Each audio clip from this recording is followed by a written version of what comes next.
Iyore. Even no we would do ni Iyore. Ya agbe you egbe. Kabo bala me women won. Amo women won in kabo bala no won. Even no we would do ni win reni. Win ritama gwere egbe ni.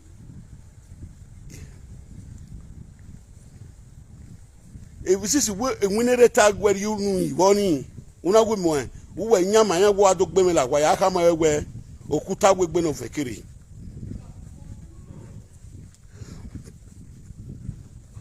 Eboni me ebi me wa webu mesi en ebi me wa yi me progress igbe we bati the lion tail na Iyore ime ko ide na anati me na o ware mi ga rent e ma ya tota kokwo Iyore e ma tota kokwo no ma se pay us rent ama we no pay us rent ya ge degbe na ime ko ide na iba me ko ide sin so we get degbe na ni adam e video nu no gun beta kokere yo hun a egbe no mu Iyore ya ka mo we ise we gbe kabo bala me mu enu nu won kabo bala me mu enu nu won ya get degbe ne ni ka adam e di video ne mewe bi melei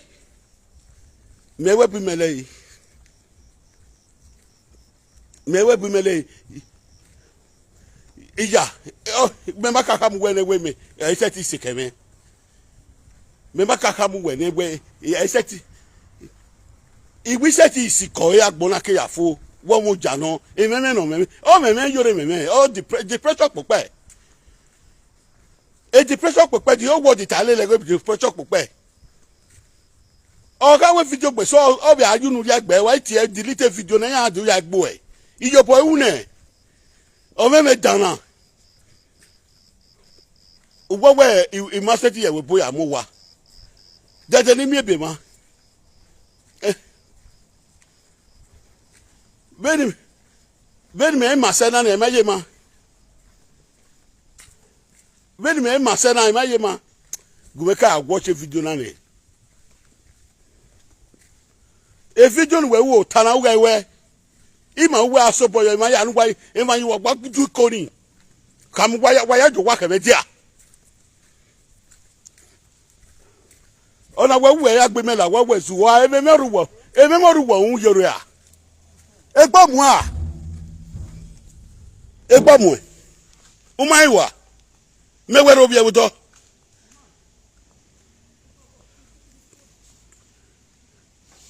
o ma gbon ni ki o la luwe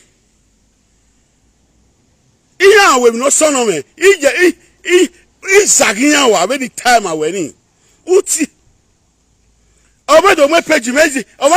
me total agaya o wa wetu we gbona Iyore a o wa wetu we gbona no we wa me we le wa me we be the pressure popu we obi gbese we the frustration la we gbe me we do you frustration you gbe a every talk can we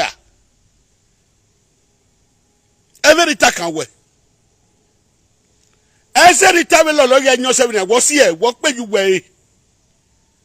ese na ka wuyan mu weri a gedagbe na aboyan so ime ko ede na am wu nwa me wo do ka bo won o e detegbe ka bo won me ni ya ka ma e bodan me ni ya ga bi mo no gbegbe se ma we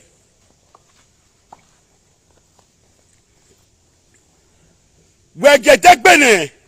am ewu me ni ka bo bale won ni ge bi ku ase ni go bo a 419 foundation ni water ministry e je la ki du maji me o yo kwa ke media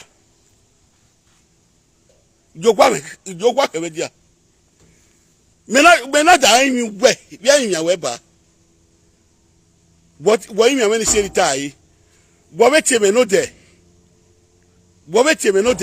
uwe umie video ne bisu gbewu umie video ne ritawu ni eze yin ai ni yewewo ina wi on we afie me we de ni we ga ti me ne wo wa we da we mi o be bi bai be ma bia iware ti we ga afili tagime ena sagugwa ọ̀pẹ́ni kẹta ẹ̀mẹ́mú ẹ̀lẹ́ ìdẹ́ ìmẹ̀mú ẹ̀lẹ́ à gbẹ́nà wùwù ayé mẹ́wàá Iyore gẹ̀ẹ́dẹ́ gbẹ́nà bòyá so salt and water ministry kàbọ̀ abala mẹ́wọ́n bọ́ọ̀lù mẹ́wọ́n kàbọ̀ abala ẹ̀wọ́n osalọ́bọ̀ àná yá mẹ́ ọmọ wa mẹ́ gbọ̀ wá wá nùwẹ̀lẹ́wọ̀ wọn àwọn mẹ́ nùwẹ̀lẹ́wọ̀ wọn àwọn mẹ́ mi ò bẹ ní osalọ́bọ̀ àná wọn mẹ́ ọwẹ́ náà wọn àwọn mi ìbọ̀lá mi wọ̀n náà ìtòyà gí ọ̀ yìí ìtòyà kàmọ́ ẹ̀wẹ̀ ìṣẹ̀wẹ̀ gbè yóò wá pẹ̀mẹ́ díà èmẹ́mẹ́ náà rúgbọ̀ òun ní èmi náà ta lọ́yọ̀ wọ̀ òun ní nùnà yóò bọ́ tọ́lù òun ọ̀wẹ̀ ta lọ́yọ̀ wọ̀ òun náà ọ̀ṣọ́ náà yóò bọ́ tọ́lù òun wọ̀ agùn à èmẹ́mẹ́ ní rọ̀ ó sì èmọ̀rọ́kọ̀ ò tara àbí èmọ̀rọ́kọ̀ lù sí ni yà kàmọ́ ẹ̀wẹ̀ èmọ̀ kà sí èmọ̀rọ́kọ̀ náà sọ wẹ̀ ni jọ̀wọ́ kàmẹ́ kí gẹ̀dẹ́ gbẹ̀nẹ̀ mẹ́wẹ́ fi gbẹ̀ngbẹ̀ ló wẹ̀ wọ́dọ̀ Iyore abọ́mu ẹ̀ wà hó wà wẹ́nu wò wà náà ẹ̀bọ̀ náà mú bọ́ pòpọ̀ ẹ̀ náà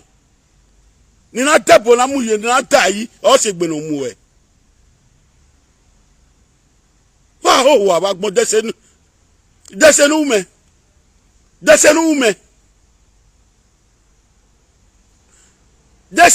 nù ẹsẹ̀ wẹ́ẹ́ náà gbọ́ ẹ̀ dẹ́sẹ̀ nù mẹ́ gbẹ́mìnì mi yà mú gbìnà nù wẹ̀ bẹ́ẹ̀ má gàrọ́ bìẹ̀ wẹ́ àti yàn wọ wẹ̀ yà ayé mi yàn wẹ̀ ni yàn ọ́nì sẹ́ ẹ má gàrọ́ bìẹ̀ wẹ̀ ẹ̀ tó yà mẹ́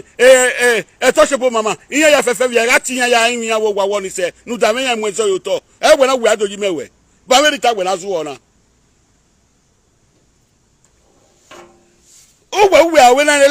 life video presenter yẹn igi wẹ̀ gùn à ó yọ pàwẹ̀ kí ó yẹ wọ̀ wẹ̀ kí ogyo pagyo we wuki nu timi yana ku we kere daade nu o wa wa gbon we ba nu timi yana ku we wa so we de na we wa o wa wa gbon e gbe dan igbe aga dan na menwa nu de ige we Nicholas u timi be dero we real video ina nwa u timi be dero we real video ina nwa uno tale nu atalo when you do saga we ya beat a page e na kama we in when page na video anytime e gugu an e we do gugu an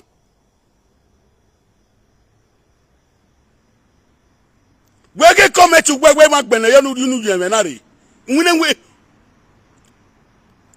owo mama ye school yan won ma ye school we get comment ni agbene yo wa we get comment ni agbene yo we nu e na ma kan we owo no se ni menwa na me page ono se nu menwa na me page outwe page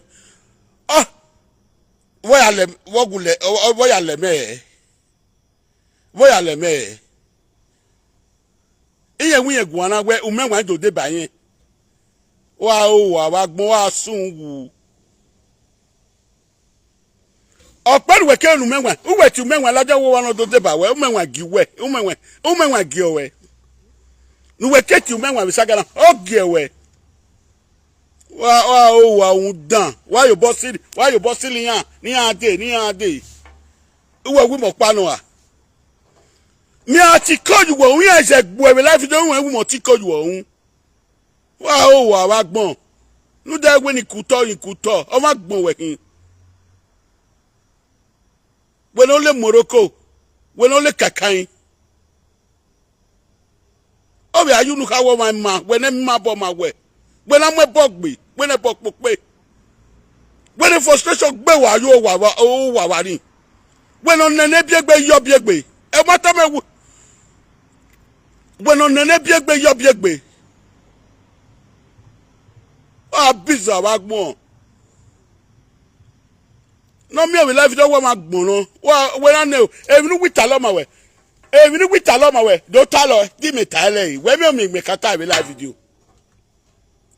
we ma me kata lo we live video bi ya poru no sugbo me i ma kama we azariyan we na we la je no da fu pegu me ina zagu wa ya kugbe wa gbon me we le na me keta we ti azagu wa ya no ga ti ebo me we ga bia iwa wa ya no filita gu we ga bia iwa wa ti ayoyo wa gbon le comment ayoyo wa no na biegbe nyoyu nu eta wi en ne biegbe ne yo biegbe ne ovi gboda pisan be gbin o pa yo be gbin we ajo ye gbugbe kime iro e video ni yagwe me ya do pe nu e nu o wa gbon o fi o wono tale gbo e de ru wita lo ma we do talo o e olu do tale wa ko e da wonu gbo a iga ga kage na de manu ma wegui manu wa wegui we manu we afilita gi me ege we kasu rubbish na ege na gbe na no ege di mofi o ke tawe ure la video we ni afile kwa me kwa o saso we gi na mu we ajola da yin anu e ala mu we ajola da yin anu o saso we gi ragbon na we ne 419 wa gbon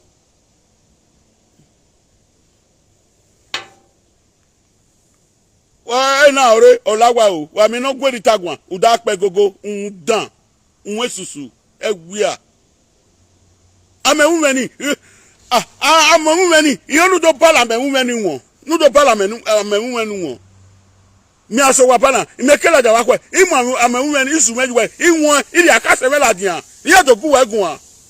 de gbega oko woni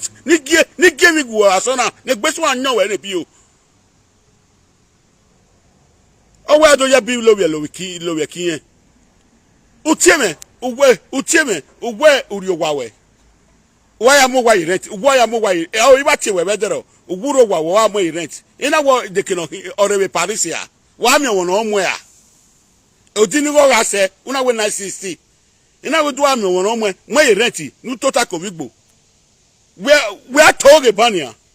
imekam we mi adore to gwani imekam we mi adore to gwani imekam we me de parisia umwe ma me video ina woti ni go se orewe parisia we tiri awa from Paris we agbezo oge bania no ge gbo bagbon ya ka dam e video wene ogbe na ko ni bu we ade e ma ya tieme ke no de ade ke na de ade ina nu de ma mwezo uto utieme no de uwe na we yon uwe ge nu de bizu e video ni bizu gbe wu e bizu gbe no me ni gbe ma oko no we my lad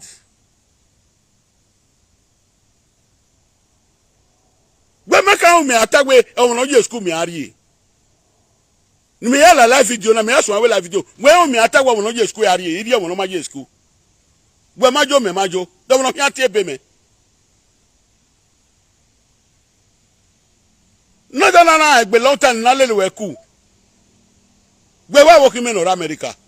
no gume country page me we gwa gbin wi ke no ni na gbin mi gbe ka o me atagwe graduate ari o no je school no gume awe Facebook e meta we na we so ata wa sun wewo unwe susu egwia ogun ba ogun ewo na mo bogbe na we na mo bogbe dovie do no onwe obi gbo no ri enwe mo bogbe we ne iya ya we gbe boya mu we fu adu mai o we nu do mi we obi gbo na mu we fu anu debo na mu gbo e no wa o wa gbon o filu pegu me we na go wa yi nu na me respect achawo dan gladian achawo nu we egwia ni pete egwia o da gun egwa we no riri mi e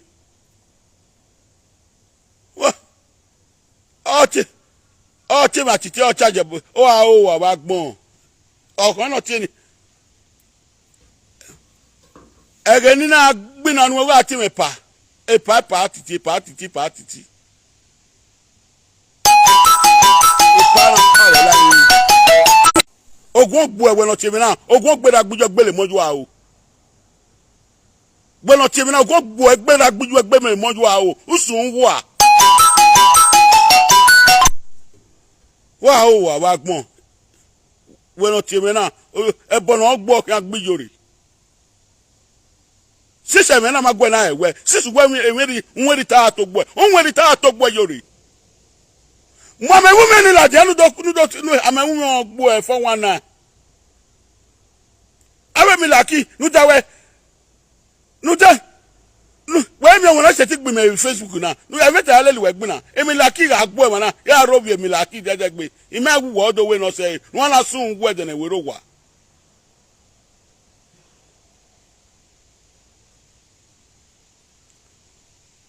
Iga jack boy, Iga in your a Suzuki boy, Iga in your war. Or touch a bomber mag boy, Iga in your war. Ajabo boy, I tell you where last in a while Jabola will see I. Wow, wagmo. It ain't matter ni yakwench. Me wo we ado yawe. Udese no me. Ina no da, ina avie bonu da we. Na boni ya na gbo e boni mi le kigati. No na gbo e, no na sun wu. Ni ka age di video ne. My queen, ni ka age di video ne. Ni ka age di video ne. Ni ka age di video ne. Ya kama ekwe mo pe ya. Ama we no ma be na mi ya o. Da we mi na no mi na. Emi na nuna mi na mi enye no laja we nwini gbe agaye mu we wuwe ministry wa mi na mi enye no laja we une pastor we mi na mi enye no laja we idenu we na ko e me ga ro esi iya tieme si ina we pick for we kini na I pick for we kini na wa abagbon wa sunwu sumo asawo. We are West Seme. Oh, it is strong. It's strong did not drive Aje Paris. Even strong did not drive Aje Paris here. Many years, webu, many years, Uru Wakpa. Wemabe, I will myself a lose be. Memeku Wegwan, Memesku Wegwan here, we are 20 years in webu, Iru Wakpa. Atavia, oh, why ye? Bueno. Ya tenore gbo e ma wa kwena uso go. Awe me basi we ma bage nu tala no gwa na gbeli wa ya da. Wo ya la sun wu wa la wa amewu unwe la kaki wa bie. E me basi we ma bage we utala ni.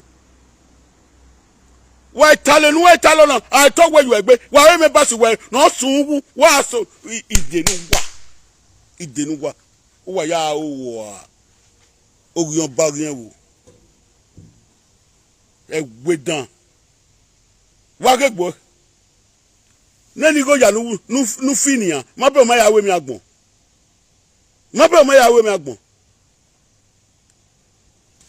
saso we ke latia nu do gbe wa o wa agbon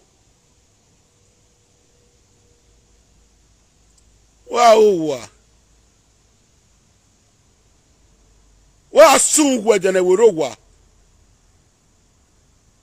asawo we ministry utie me better we live video ina nwa ina gbe ope ni makeku wa da toge nu da ni na record wa utie me ugbe ni mweso fo na gbe ti azagin ya we iya we tu wa agwezo we imagele is mazagin ya nada gbe gumegwa imwe stroke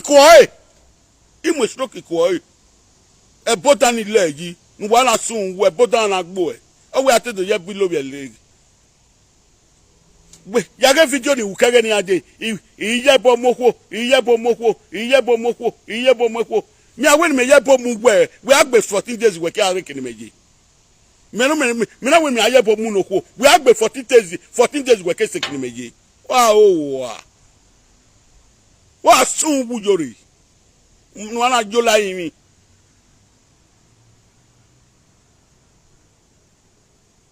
wa ya ka get the video ne momi e ma so ni weye ya ka get the video ne ya so wa bana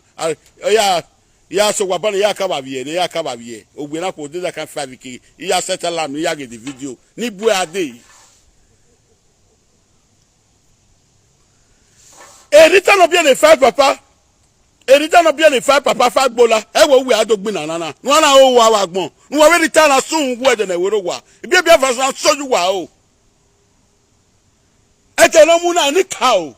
Aso plazo ko. No na sun you wa gwe wa so na. me assassin can do ya reply we 12 about to phone abo women you no beg abo women if drive first no unu na drive first na kaka we bia wa o wa gbon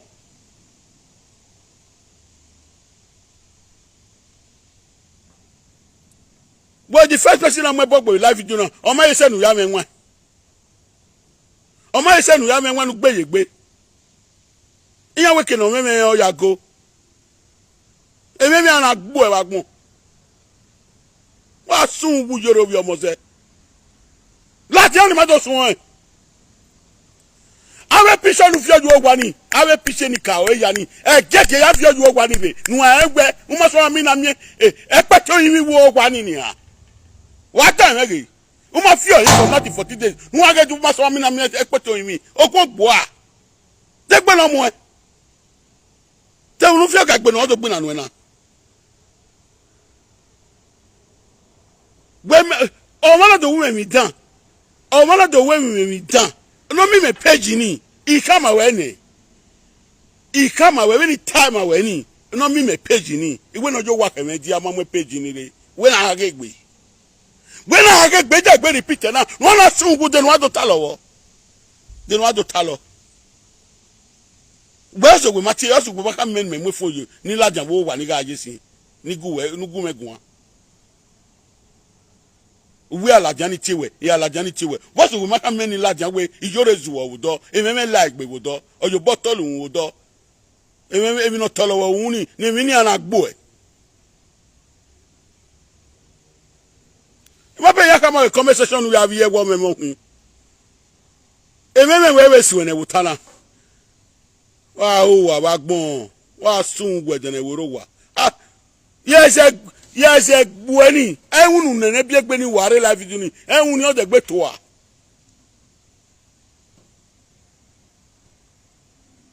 wa umenwa gbo e iru eje ya mu menwa ila iya yin no zu obo bekun mo setu wa umenwa ibu menwa ga gbo e ye awe davio onori go ne onori o eyan Mohammed Iyore we gwaligori goni ikama we gwaligori gie Mohammed ma we gwan fo we Iyore gwalimide gie o owo we se me de se no me we ma we ogun pa we kin we ma ri go gime e me ba si wo e we we woni me eri unu e no na o wa e me ba si wo ri go gu me wa o wa ba gbon de se no me e so go dan no me wa o wa ba gbon wa sunwu o ba la jan to alo oge gbo e ba gbon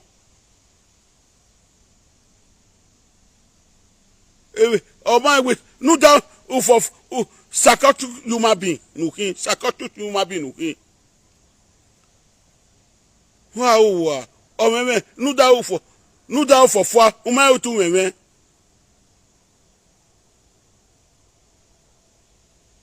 e boni amugbo ni odegbesun atu agbo e na wa wa gbon egwe a jogwa kemedi a e wanu afi olaja ni wa gbon o westa webo oya ebo wa oya bo wa go mo bo a iyan ka mo me ma bo wa ma we ma ri oto we boy ge me basi we abo et we fie ma go ya boy we nu gbanu me nwini go ni we last year be je na nu da na ta la ja we nwini go wa gbon o we mi ni talo ma yen emi ni do talo o nu gbo ado te di ozu o agdam yo o time gbeso time we mwezofu wa gba wona egwe ika ma egwe no zi egbe ya azagin ya wa ya login ya wa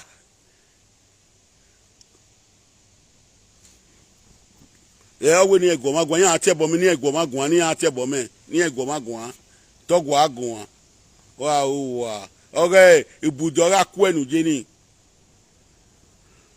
obi o ka tun okin uma be na mi ya o da agun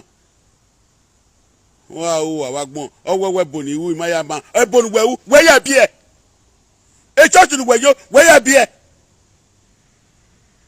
E church ni we ya le run mani. Where ya be? Sis we boni mewu me maya ma. Where bonu we where ya be?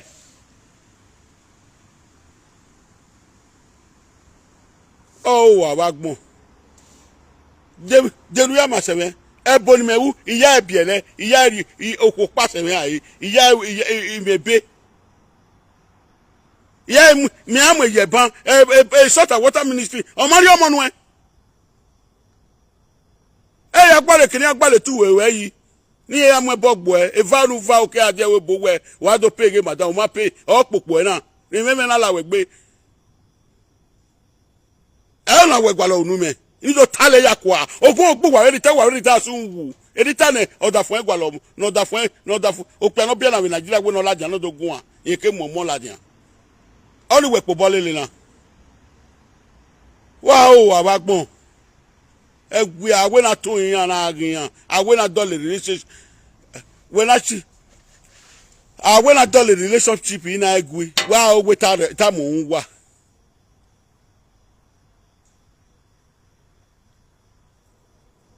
We ya le ya we koko. We don't am we do tell koko biri ni and we do tell Deri tema gbo agbewu we do teme koko biri we kata ni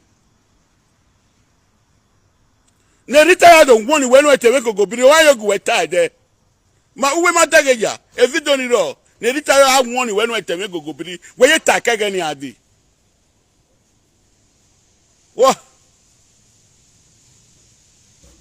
wa teme koko biri e retire san la janwudo wa teme koko biri o san la janwudo o na lewe koko biri nu teta. When okay kokobiriti akpolo eke kokobiri e wete ya nwagbe wo wan yegu weta de won na o wa wagbon wigewe wa sunwu egwe a ona we ado tama agbon iwebo de won no maka wiwebo me o megen me yakam wewe me webo de iwa webo wa poru no sugbon me iye boya ife ko asi egba kerekere ife ko asi egba kerekere ife ko asi egba kerekere diabolic mehin wa o wa gbon emewe wuwe ta lo ni owo adoye bi lowe kiyen wa o amose ba o ka kara guya uwewe no guya ni wa o wa gbon men okegbe yi we no mo yin are mortuary o pe la le we re mortuary we da gun we bu neku emu we no we ministry una make pe ava wa we da gun megun a wa getegbene yero of your motion wala sunwu igwe na egwi ife kori yoga yin wo kere dade ife kori yoga yin we kere dade o ma kan we o wi ma we retire ropa ogun ogbo onunu ya ta wi ma we retire no joje page emi no unu gba we copyright ye page o ma de unu gba we ma video we se unu gba we copyright ye page ma de e ma do talo ma me ina kwegwi eba no uke mu waya no wala gbeluwa wala sunwu wa we rita yemi gba ti asun e agba ma wa aba chawo dan achawo ne kere de ba achawo no kwa o meme e ma agbo ma ba ti we meme na abe me pasi we ya we video no we dero iga console we wo wa egi we video la wa egi we video uye ni re wa bon wa tete owo we boni mewu me ya bie e what am ministry wewu we ya bie owo boni wu owo boni wu owi ma ya ma we ni amuwa ekerekere no me kam okay dami yona owi dami yo owi ma ya muwa me ma ti moto okay what am ministry ewu what's another ma ya bie togwa agun wa o abagbon gegbe na boyan sun je tegbe na boyan so ora rebe de ro ni ogun megwa we de so de ni na won wa pe na keku de ma so no e ma call me me gi pike ko yan sisi ma so ezo ne igi pike but o se mo pe ma ku ina pike ugun a ina won sun the next day when I article wa wa shawo na atu ko we live video na go na ga wa shawo no bogbe ne wa o wa gbon ide no we na ko ni ka watch video na me ko ide na ime ya we mi no ma utana bo ime ya we mi no ma iya we mi ne me we mi ni fune e me na lajan wo e flat the person me ge ma ti me e miss ko no ga ron for is more than 30 oh we were bo oh make can make oh wa gbon we were bo oh me ni me ya live video na oh ni me ya live video na oh me go pa me ya ka we were bo eme we talo ni awo tu we gun wa gbon o ma ri respect nu gwa we ti mu awe lu je ma ti iri respect nu e je ege no pe na ya engbe 14 years is not a joke. Oh, that case is salary we ni when we help me help me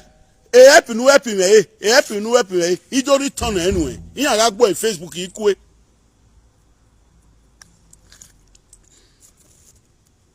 ya ora fun te ya ta we yan ino pe iku ni waro wi e se ni we uni me imere Paris e me do wa we se ba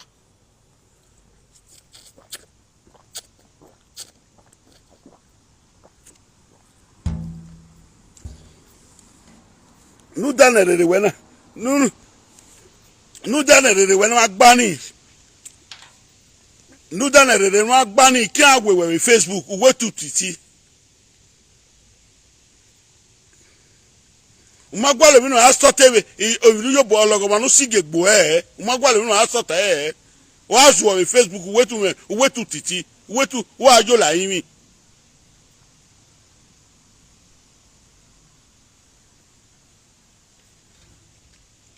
awo we we bo omega lu maka ata we bu omega lu maka ata we bu make sure awen nu kunu ya zagian itai na gweti azagian igi wene ina amufie mortuary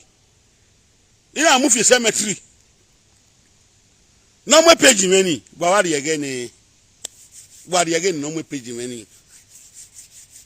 again agbon ya mi me page ni okay so am yo begbe o so am yo na begbe it's too late that is the end. It's too late, it's the end. Wow, wa gbon wo se no na le me. We no ga ta wo ma dano mo page me. E wo that clemency party will be ana. Wow, wa gbon. Wa sungu yoro bi omo se ogun ba ogun wo. Owo we boni wi ma ya ma. E so ta water minute we ya bi e.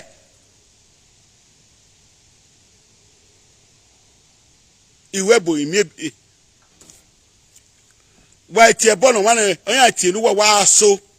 me nla wa gbe yan gbe mi ju ohun na vie wo tara we ma be mi we wu e ga bia iwa we ma be ya ge video nu wu e ga bia iwa me ke zago wa iwe ya ge wa sigbono na wanyo ne wu yere mi nu ya ge video nu we wu e ga bia iwa imeri no ba nu we ya ge video nu wu wa me gumegwa we na be alajada udara support ina we zagazaga alawa ya gbe ina re we ba yi ime sin a ogwe ni asie me na we no liye kejo we na chawo kobo wa o abagbon yo wa ke me dia wa ko e me ba si we ya ti me ina we otie me ne iye we ne wo dege ni ya ti we da yin we wo wa ekpo men wa duwe mu udumu we tire abashawo na wa mu ekpo men gun iya te pe centro na we ni so awe centro wona una gie mare na dodo ekpo men mu Iyore una gie mare na dodo pe centro men mu wa mu ekpo centro men ni me wa o wa bagbon wa sungu Iwe uwe uimi amekere di si a egwewo a condition ge ma ima ti a condition we be bi no ye ovie ne degbe awo ye pokopoko un ina wi han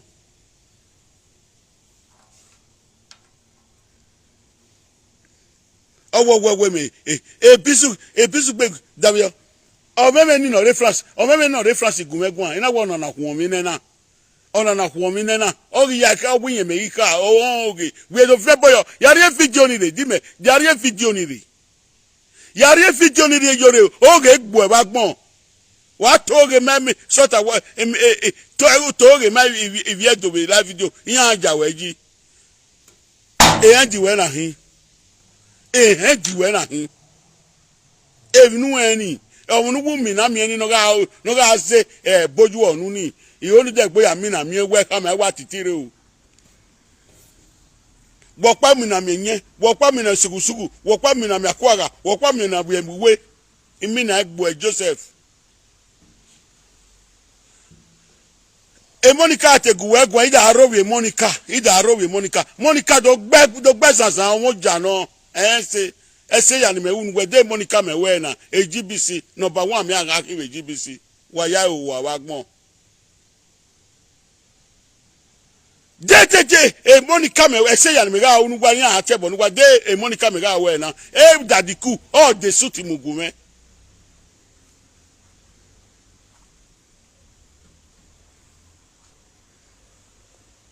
no ma we se ni ya ye de suit mu na ye suit na ye mo ki we suit